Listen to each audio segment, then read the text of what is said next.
Hey, what's going on? I'm Matt O'Leary back with another video, and today's topic is going to be the top 5 underrated New York Jets. But before I get started, I just want to mention that you can follow me on social media at Matt O'Leary NY on Facebook, Twitter, and Instagram. If you like New York Jets content, make sure to hit that subscribe button, and if you like the video, give it a thumbs up. So now that we got that out of the way, I'm going to give you my 5 underrated New York Jets, starting with the wide receiver Robby Anderson. Now, many think of Robby Anderson and they say, oh, he's a deep threat. And it really stops there. But there's a lot more to this puzzle than, oh, he's just a deep threat. His route tree has really expanded over the last couple of years, and he's actually put up some pretty solid numbers in the last 2 years.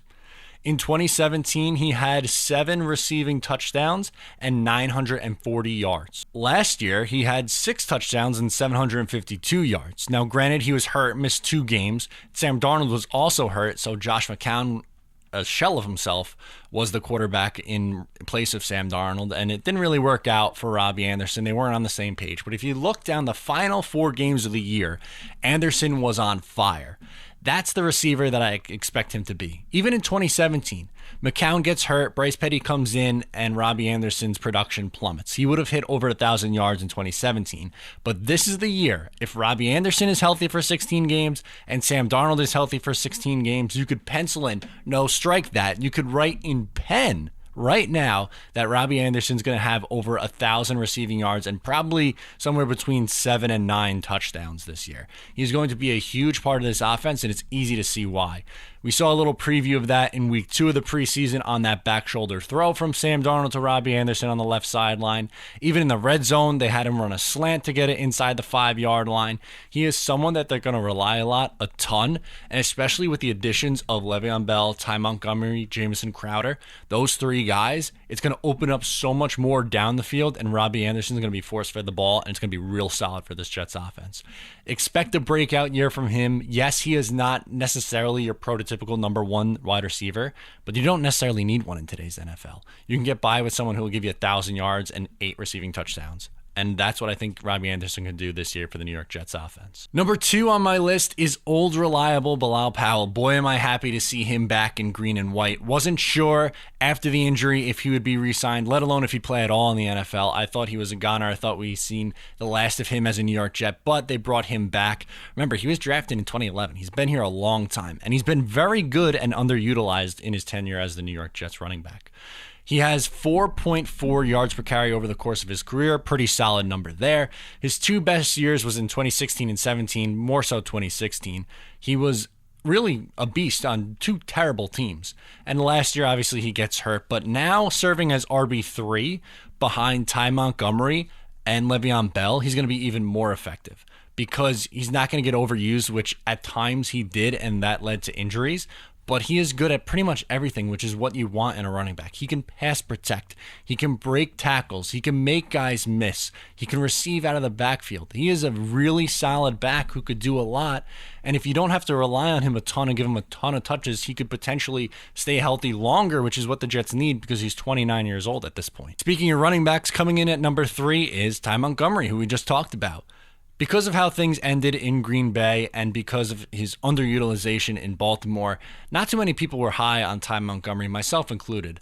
But during training camp and in the preseason, he has looked very solid, and he is going to be a significant upgrade at RB2. I mean, let's think about this. Eli McGuire and Trenton Cannon were playing RB2 for a large portion of last year.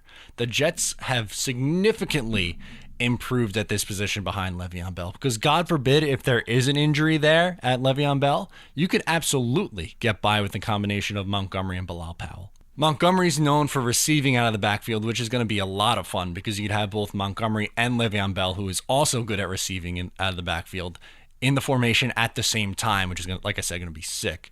But he's also an underrated runner. Over the course of his career, he averaged 4.9 yards per carry, almost 5 yards per carry over the course of his career.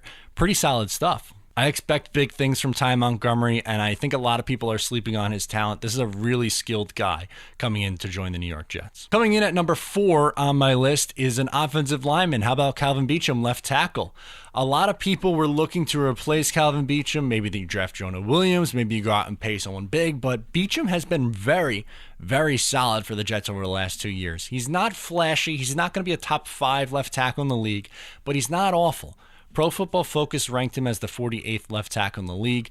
Again, he's just someone who is steady. He's not going to give you a ton of penalties. He's not going to give up a lot of sacks. He's just going to come out every day like he has for the last 2 years. He's going to stay healthy, and he's going to give you solid offensive line play. And honestly, you can't ask for much more than that. I think a lot of Jets fans are a little too quick to push him out the door and move on and get a much younger version in there.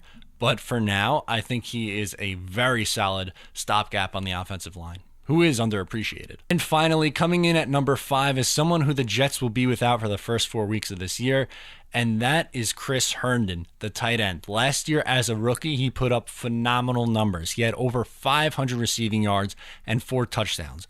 Which makes that even more impressive is that he was virtually unused for the first 5 weeks of the year. I mean, this is a guy who had 7 targets in the first 5 games, only 7, and he still was able to get over 500 receiving yards as a tight end and a rookie.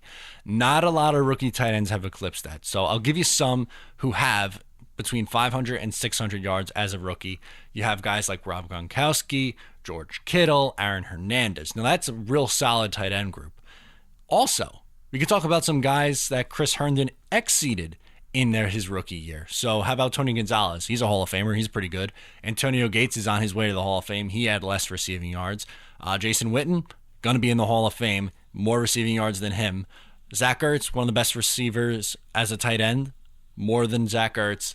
And definitely he had more than Travis Kelce, who was basically unused. And lastly, even big Jimmy Graham did not have as effective a rookie year as Chris Herndon. I don't think people realize just how good he was. And when he is back after the Jets bye week and after the 4-game suspension, it's going to be phenomenal for this Jets offense. He is going to be one of the top 3 probably target getters, and it's easy to see why. He is extremely talented. He is quick. He is a good route runner and a matchup nightmare for defenses. So just to recap, my 5 underrated Jets are Chris Herndon, Calvin Beecham, Ty Montgomery, Bilal Powell, and Robby Anderson, focusing on the offensive side of the ball, which I think is going to be a lot better than the defensive side. Maybe a hot take, maybe not. Let me know in the comments what you think. Who did I leave off the list? Did you agree with my list? And you can also get at me on social media at Matt O'Leary NY. Thank you so much for tuning in. Make sure to subscribe, and I'll talk to you guys next time.